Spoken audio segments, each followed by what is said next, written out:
I stepped on it and it exploded," he recalled. "It threw me up and down again and then I tried to look for my leg and found that there was no foot."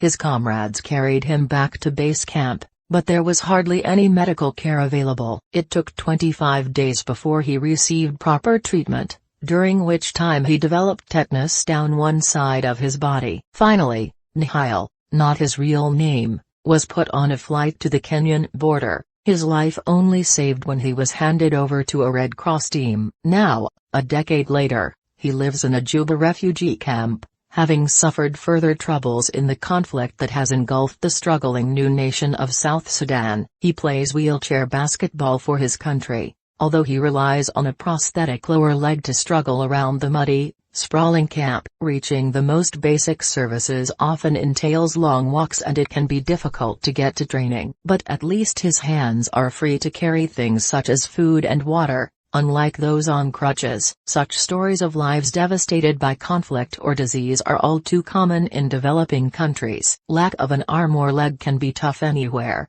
but for people in poorer parts of the world it is especially challenging. Some are victims of conflict, while others may have been born with congenital conditions. Many more are injured on roads, with the casualty toll soaring in poorer nations. In Kenya, half the patients on surgical wards have road injuries. The World Health Organization estimates there are about 30 million people like Nihal who require prosthetic limbs, braces or other mobility devices, yet less than 20% have them. Prosthetics can involve a lot of work and expertise to produce and fit, and the WHO says there is currently a shortage of 40,000 trained prosthetists in poorer countries. There is also the time and financial cost to patients, who may have to travel long distances for treatment that can take 5 days to assess their need, produce a prosthesis and fit it to the residual limb. The result is that braces and artificial limbs are among the most desperately needed medical devices. However, technology may be hurtling to the rescue in the shape of 3D printing. Slowly but surely,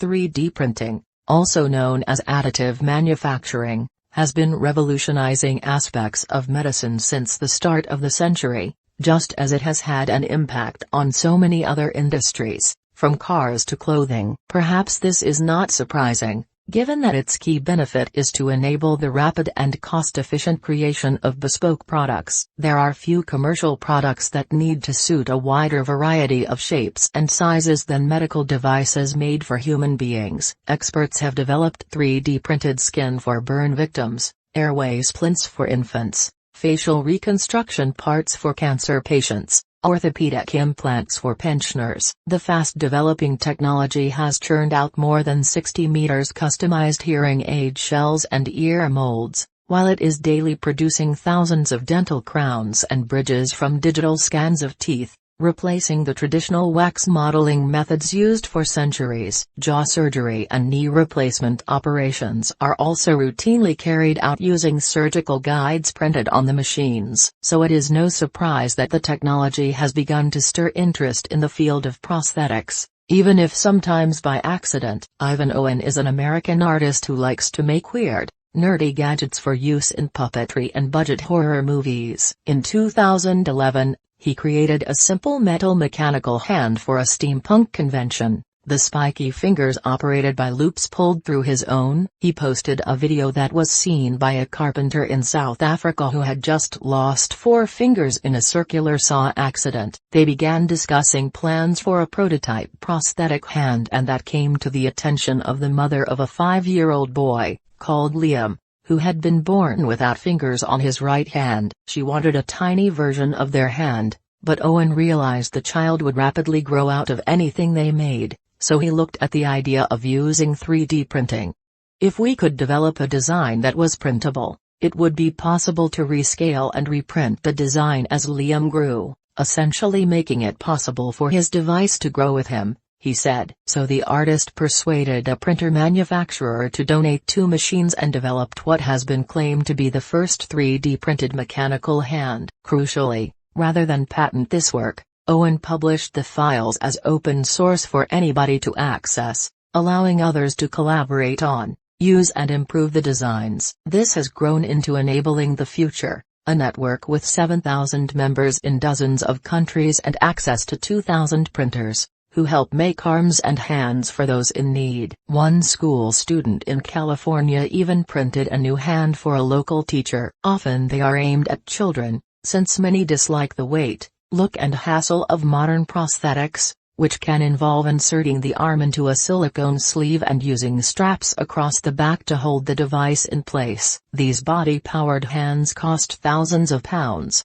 yet must be replaced every couple of years as a child grows. The 3D printed versions cost about $40, come in any color and look like a cheery toy, so are often more appealing despite being less sophisticated. Jorge Zuniga, a research scientist in the Biomechanics Research Department at the University of Nebraska in Omaha, heard about this project on his car radio. He was only half listening, but on arriving home he started playing baseball with his 4-year-old son and observed how important the grabbing of an object was to his child's development. He spent the next month carefully building a prosthetic model that mimicked the human hand, only for his work to be dismissed instantly by his son.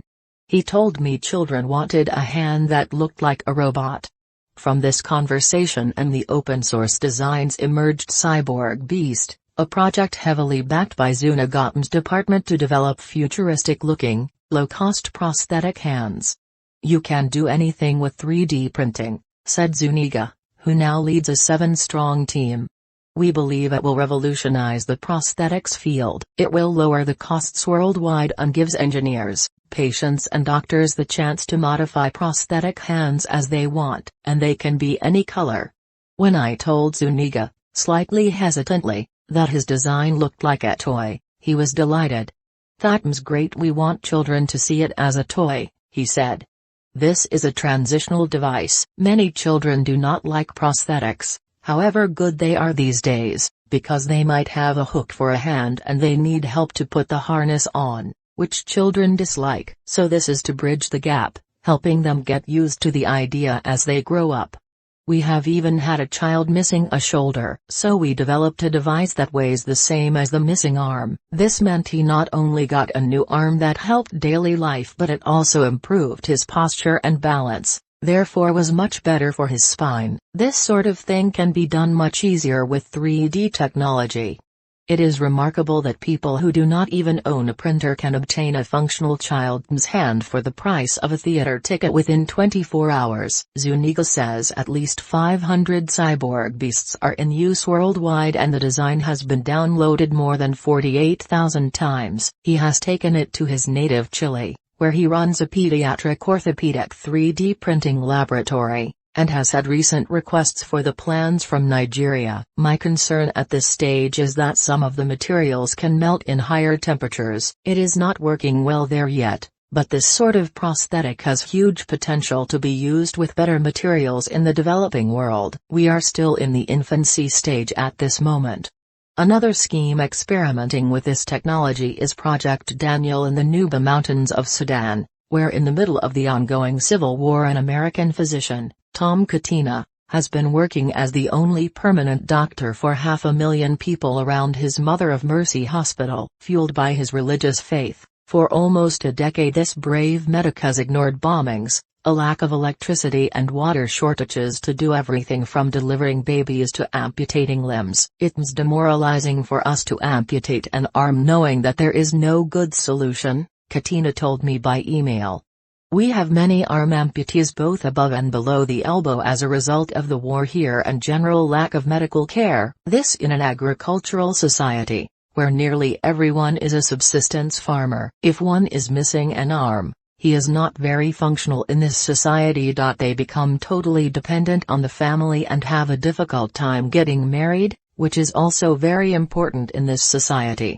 The idea of using 3D printing to help arose when Mick Ebling, an American film producer and philanthropist, learned about the Mother of Mercy Hospital at the same time as he was hearing about the emerging work on low-cost prosthetic hands. Searching for information on Katina, Ebling read about one of his patients, Daniel Omar, a 12-year-old boy who had wrapped his arms around a tree to protect himself during an aerial attack. His face and body were protected when a bomb exploded nearby, but both the boy's arms were blown off. Ebling traveled out to the Nuba Mountains with 3D printer.